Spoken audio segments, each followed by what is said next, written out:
प्रिय विद्यार्थियों, गायत्री विद्या मंदिर उच्च माध्यमिक विद्यालय सांचौर की कक्षा 12वीं सब्जेक्ट बायोलॉजी की इस ऑनलाइन क्लास में आप सभी विद्यार्थियों का स्वागत है। आज इस ऑनलाइन क्लास के माध्यम से हम डिस्कस करेंगे मादा युग्मोद्भिद की संरचना एवं परिवर्धन। ये टॉपिक जीव विज्ञान की सेकंड चैप्टर से है और इसके अंतर्गत पढ़ रहे हम नर तथा मादा युग्मोद्भिद की संरचना एवं परिवर्धन। इससे पहले हमने कुल 4 क्लास के माध्यम से नर युग्मोद्भिद का विकास कैसे होता है, उसकी संरचना कैसी होती है के बारे में हमने पढ़ा था। आज हम दूसरे जनन संरचना, मादा जनन संरचना और मादा युग्मोद्भिद का विकास पढ़ेंगे। इसी मादा युग्मोद्भिद में मादा युग्म का निर्माण होता है जो लैंगिक जनन के लिए अति आवश्यक होता है। हमें ये पता है कि जब पादप में लैंगिक जनन की प्रक्रिया प्रारंभ होती है उस समय एक विशेष संरचना विकसित होती है, इसको क्या कहते हैं? पुष्प। तो पुष्प क्या है? एक लैंगिक जनन संरचना है या जनन अंग है। इस पुष्प को हम रूपांतरित पर्व मानते हैं। क्यों मानेंगे? क्योंकि पुष्पासन होता है वो स्तंभ के समान होता है और उस पर लगी हुई विभिन्न प्रकार के पुष्पांग पर्ण का रूपांतरित भाग है, इसलिए पुष्प को मानेंगे हम रूपांतरित पर्व। इस पुष्प में 2 प्रकार के अंग पाए जाते हैं, एक को नाम देते हैं सहायक और दूसरे को देते हैं आवश्यक। जनन क्रिया के लिए आवश्यक अंग है वो पुंकेसर और स्त्री केसर। पुंकेसर को हमने पढ़ लिया पहले। आज हम पढ़ रहे हैं दूसरे जनन संरचना जिसको मादा जनन अंग कहेंगे। वो कौन सा होगा? स्त्री केसर होगा या फिर हम उसको अंडप कहते हैं। तो अंडप या स्त्री केसर है क्या? मादा जनन अंग होता है। ये पुष्प का चौथा भाग होता है। इस जनन संरचना की संरचना कैसे होगी? जब हम पुष्प के प्रारंभिक तीनों भागों को हटा देते हैं। कौन कौन से? सबसे पहले बाह्यदल को हटाते हैं, इसके बाद में दल को हटाएंगे, फिर पुंकेसर को हटाते हैं। तो पुष्प में जो संरचना शेष रहती है इस पुष्पासन के ऊपर लगी हुई होती है, इस जनन संरचना को हम स्त्री केसर या अंडप कहते हैं। ये पुष्प का मादा जनन संरचना होती है। इस स्त्री केसर या अंडप में कुल 3 भाग होते हैं। सबसे ऊपरी भाग को वर्तिकाग्र कहते हैं। वर्तिकाग्र पराग कणों को धारण करने का कार्य करती है। इससे बाद में एक लंबी सी नलिका का संरचना निकलती है जो आधार्य भाग तक जाती है, उसको हम वर्तिका कहते हैं। ये वर्तिका नर युग्मोद्भिद जिसमें एक प्राग नलिका निकलती है, प्राग नलिका को पथ प्रदान करता है कि वो इस पथ से होते हुए बीजांड तक पहुँचे। इसका आधारीय भाग होता है वो फूला हुआ होता है और इस फूले हुए संरचना को ओवेरी या अंडाशय कहते हैं। इस अंडाशय में कुछ कणिकाकार संरचनाएं एक छोटे से वृंत के साथ में लगी हुई होती है। इन संरचनाओं को बीजांड कहते हैं और बीजांड कहाँ स्थित होता है? अंडाशय में। ये बीजांड निषेचन क्रिया के पश्चात बीज का निर्माण करने का कार्य करता है। तो इस प्रकार की एक सरल सी संरचना होती है, वो कहलाती है अंडप या स्त्री केसर। पुष्प में बहुत सारे स्त्री केसर एक समूह के रूप में पाए जाते हैं, तब हम उस संरचना को नाम देते हैं जायांग। अंडप के अंडपों के समूह को हम क्या नाम देंगे? जायांग देंगे। यदि किसी पुष्प में एक ही अंडप है तो वही अंडप कहलाएगा और वही जायांग कहलाएगा। लेकिन जब अंडपों की संख्या ज़्यादा हो जाती है तब उस पूरे साइकिल को हम जायांग के नाम से जानते हैं। अंडप, सभी अंडप मान लेते हैं 1 से 2 अंडप हैं तो वो अलग अलग हैं। जैसे एक अंडपीय संरचना ये है, दूसरी अंडपीय संरचना ये है, इन दोनों से कोई लेना देना नहीं है। तो पुष्प है वो द्विअंडपीय, 2 अंडक पाए गए, या जायांग द्विअंडपीय। लेकिन दोनों अंडक पृथक पृथक होते हैं, इसलिए उसको नाम देते हैं वियुक्ता अंडपीय। और यदि ये दोनों अंडक जुड़ करके एकल संरचना का निर्माण कर देते हैं तब उसको नाम देते हैं संयुक्त अंडपीय। तो वियुक्त अंडपीय किसको कहते हैं? वियुक्त अंडपीय कहते हैं जब अंडक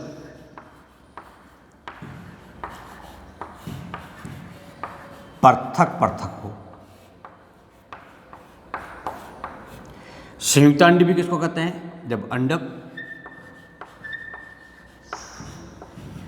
संयुक्त हो, जुड़े हुए हो। उस स्थिति में उस जायांग में वर्तिका सदैव एक होती है, अथवा वर्तिका अलग अलग होती है तो वर्तिका की जुड़ी हुई अवस्था में पाए जा सकते हैं। इस स्त्री केसर को हम पुष्प का चौथा चक्र मानते हैं, साइकिल नंबर 4 है।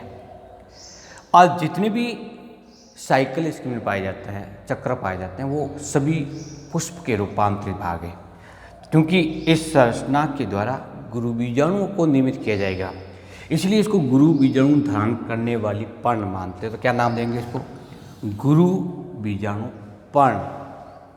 पुंकेसर को क्या नाम देते थे? लघु बीजाणु पर्ण। ये एक रूपांतरित भाग है, पर्ण का रूपांतरित संरचना, तो हम इसके समान इसको मान सकते हैं।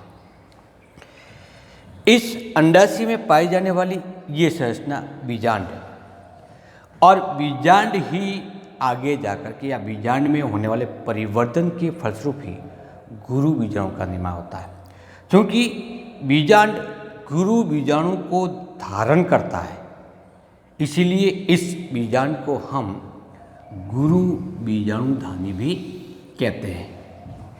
गुरु बीजाणु पर्ण कहेंगे वो स्त्री केसर को कहेंगे या अंडक को कहेंगे, जबकि गुरु बीजाणु धानी होगी वो किसको कहेंगे? हम बीजांड को कहेंगे, अंडाशय को भी नहीं, बीजांड को। इस अंडाशय में एक विशेष व्रंत के द्वारा बीजांड अंडाशय भित्ति से जुड़े हुए होते, प्लेसेंटा से जुड़े हुए होते, उस व्रंत को नाम देते हैं बीजांड व्रंत। अभी हम इसकी संरचना पढ़ेंगे तो इसकी व्रंतीय संरचना भी इसके साथ में आएगी। और यही बीजांड निषेचन के बाद में किस में परिवर्तित हो जाते हैं? बीज में। जबकि अंडाशय किस में परिवर्तित हो जाता है? फल में। वर्तिकाग्र, वर्तिका इत्यादि संरचनाएं धीरे धीरे विघटित हो जाती है। तो जब कोई पुष्प खिलता है और जस्ट आप 2 से 3 दिन के बाद में उसी पुष्पीय संरचना को जब वापस देखते हैं, तब आपको इसके आधारीय भाग में गोलाकार संरचना जो हो सकता है कि बाह्य भाग से हरे पत्तों से ढकी हुई हो, इसके अतिरिक्त कोई भी भाग देखने को नहीं मिलता। उस गोलाकार संरचना को अंडाशय कहते हैं, जो फल का निर्माण करना प्रारंभ कर दिया। जबकि उस अंडाशय के ऊपरी भाग पर एक सूखे हुए व्रंत के समान बीजांड की संरचना कैसी होती है, इसको हम इस टॉपिक के माध्यम से पढ़ते हैं। ये जो आपको डायग्राम दिख रहा है, ये बीजांड का है, और ये बीजांड कहाँ पाए जाते हैं? तो इसकी सबसे पहले देखते हैं स्थिति। बीजांड की स्थिति क्या है? तो ये अंडाशय में स्थित होते हैं। कहाँ पर स्थित होते हैं? अंडाशय में। अंडाशय में जिस संरचना से ये जुड़े हुए होते हैं, उस संरचना को नाम देते हैं बीजांड व्रंत। तो बीजांड व्रंत की सहायता से ये अंडाशय की प्लेसेंटा कोशिका से जुड़े होते हैं। अंडाशय में बीजांड के विन्यास को बीजांड न्यास कहते हैं। क्या नाम देंगे? बीजांडान्यास। और बीजांड न्यास कई प्रकार के होते हैं जो जाति विशेष होते हैं, तो हम इसको लिख सकते हैं बीजांड का विन्यास बीजांडान्यास कहलाता है। जैसे कई बार आपने डायग्राम देखा होगा कि इस सतह पर, इस अक्ष पर इस प्रकार की कणिकाकार गोलाकार संरचना दिखाई देती है, इसको क्या नाम देंगे? बीजांडान्यास देंगे। हो सकता है कि वो इसकी भित्ति पे पाया जाए, इसको नाम देते बीजांड। हो सकता है कि वो पृथ्वी पर पाया जाए। तो अंडाशय की भित्ति अथवा अक्ष पर या किसी भी क्षेत्र पर बीजांड की स्थिति को नाम देते हैं बीजांड न्यास। सामान्यतः इसका आकार जब देखा जाए आकार, तो ये प्राय गोलाकार होता है। कैसा होगा? गोलाकार। इस बीजांड की संरचना जब हम पढ़ते हैं तो इसमें मुख्य रूप से दो भाग पाए जाते हैं। कितने भाग पाए जाएंगे? दो। एक तो होता है बीजांड काय और दूसरा होता है अध्यावरण। क्या कहलाएगा? अध्यावरण। इस बीजांड का ये जो गोलाकार भाग है, मुख्य भाग है, इसको नाम देते हैं बीजांड काय। क्या कहेंगे? बीजांड काय। ये एक मर्दूतकी कोशिकाओं से निर्मित संरचना होती है। इस बीजांड काय के चारों ओर आवरण पाया जाता है। इस आवरण युक्त संरचना को नाम देते हैं अध्यावरण। किसके चारों ओर पाया जाए? बीजांड काय के चारों ओर पाए जाने वाले आवरण को अध्यावरण कहते हैं। तो इस अध्यावरण के लिए लिख सकते हैं हम बीजांड काय के चारों ओर स्थित आवरण अध्यावरण कहलाता है। अध्यावरण कई प्रकार के होते हैं। पहली बात तो जब अध्यावरण हो ही नहीं तो अध्यावरण, तो बीजांड के प्रकार कितना होगा? अध्यावरण। अध्यावरण के आधार पर बीजांड के प्रकार देखते हैं। किसके आधार पर? अध्यावरण के आधार पर। तो पहला आता है कि ये दो प्रकार के होते हैं। एक तो होता है अध्यावरणीय अथवा अध्यावरण रहित। क्या तात्पर्य होता है? कि अध्यावरण नहीं पाया जाता हो। और दूसरा आता है अध्यावरणीय युक्त या अध्यावरणीय बीजांड। अब अध्यावरण कितने हैं इसके आधार पर फिर इसके प्रकार होते हैं। जैसे केवल एक, यहाँ दो परतें दिखाई देती है, केवल एक परत हो तो एकल अध्यावरणीय। कितना? एकल अध्यावरणीय। जैसा कि इस डायग्राम में दिख रहे हैं कितना अध्यावरण? दो होने पर उसको बाह्य अध्यावरण कहेंगे एक को, और दूसरे को क्या नाम देते हैं? अंतः अध्यावरण। बाह्य अध्यावरण और अंतः अध्यावरण। तब उसको नाम देते हैं द्वि अध्यावरणीय। और कभी कभी तीन परतें पाई जाती है, इसको नाम देते हैं त्रि अध्यावरणीय। सामान्यतः बीजांड के चारों ओर दो अध्यावरण पाए जाते हैं, इसको नाम देंगे बाह्य अध्यावरण और दूसरा नाम देंगे अंतः अध्यावरण। अध्यावरण क्या करता है? बीजांड को सुरक्षा प्रदान करने का कार्य करता है। बीजांड काय का कुछ भाग ऐसा होता है जहाँ पे अध्यावरण नहीं पाए जाते, जैसे फॉर एग्जाम्पल इस स्थान पर, तो इस क्षेत्र को नाम देते हैं बीजांड द्वार। कौन सा भाग हुआ? बीजांड काय का वो भाग जहाँ पे अध्यावरण नहीं पाया जाता हो, बीजांड द्वार कहलाता है। इस बीजांड द्वार का कार्य क्या होगा? जो प्राग नलिका नर युग्मक भित्ति के द्वारा निर्मित हुई है वो इस बीजांड द्वार से होते हुए इस भ्रूण कोश के अंतर्गत प्रवेशित होती है। बीजांड द्वार का निर्माण दो भागों से होता है। यदि एक अध्यावरण तो एकल से होगा, अन्यथा ये दोनों अध्यावरण से होता है, बाह्य अध्यावरण से और आंतरिक अध्यावरण से। दोनों अध्यावरण से बीजांड द्वार निर्मित होने पर ये बीजांड द्वार सीधा नहीं होकर के कैसा हो जाता है? टेढ़ा मेढ़ा हो जाता है। कब होगा? जब दोनों अध्यावरण से जुड़े हुए हो। बीजांड द्वार के विपरीत भाग, अपोजिट भाग, इस क्षेत्र को नाम देते हैं निभाग शैलेजा कहते हैं। निभाग बीजांड काय का आधारीय भाग है और ये आधारी भाग किससे जुड़ता है? बीजांड व्रंथ से जुड़ता है। इस बीजांड व्रंथ और इस बीजांड काय को सहारा प्रदान करने के लिए इस बीजांड व्रंथ में एक लंबी सी डड्डोतकी संरचना पाई जाती है और इसे क्या कहेंगे हम? अराफे कहते हैं। अध्ययन के बाद में देखते हैं बीजांडिकाएँ की। तो बीजांडिकाएँ की कुछ कोशिका होती है जो विशेष प्रकार की संरचना में परिवर्तित हो जाती है। इसे हम नाम देते हैं भ्रूण कोश।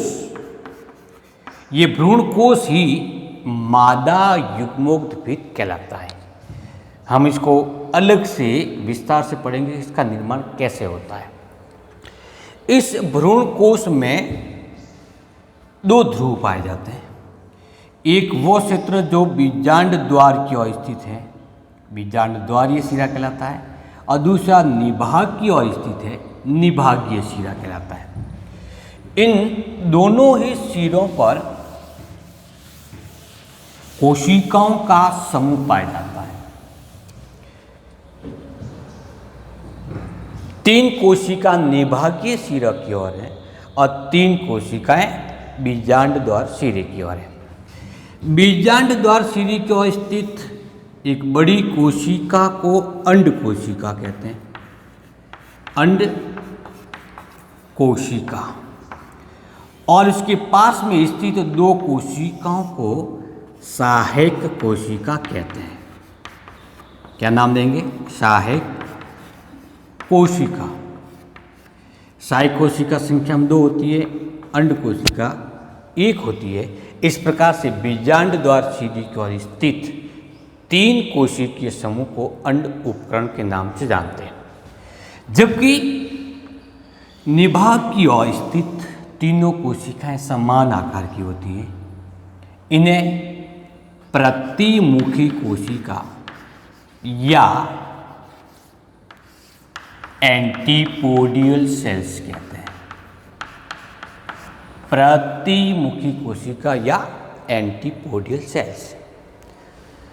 इस भ्रूण कोश के केंद्र में द्विकेंद्रिकीय कोशिका पाई जाती है, जिसको नाम देते हैं द्वितीयक ध्रुवी कोशिका या द्वितीयक कोशिका।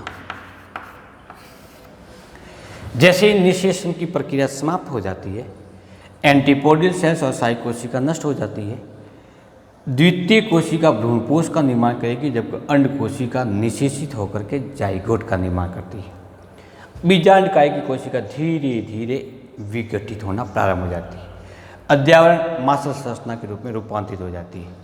इसके फलस्वरूप पूरा का पूरा बीजांड एक रूपांतरित संरचना में परिवर्तित हो जाता है, जिसमें एक भ्रूण पाया जाता है। उस संरचना को हम बीज कहते हैं। तो बीजांड से किसका निर्माण होता है? बीज का निर्माण होता है। इस प्रकार से अधिकांश पादपों में पाया जाने वाला इस बीजांड को हम प्रतीप बीजांड कहते हैं। क्या नाम देंगे इसको? प्रतीप बीजांड। एक प्रारूपिक बीजांड की संरचना को सचित्र वर्णन कीजिए या इसकी लेबल डायग्राम बनाइए, तब हम किसका बनाते हैं? प्रतीप का। क्यों बनाएंगे? क्योंकि ये अधिकांश पादपों में पाए जाते हैं। इसके अलावा भी एंजियोस्पर्म में कई प्रकार के बीजांड पाए जाते हैं। तो हम नेक्स्ट क्लास में डिस्कस करेंगे बीजांड के प्रकार और गुरु बीजाणु जनन के। आपको अपनी नोटबुक में इस बीजांड की संरचना का लेबल डायग्राम बनाना है, जैसा आपको बोर्ड पे दिख रहा है, और इसका वर्णन करना है। Thank you.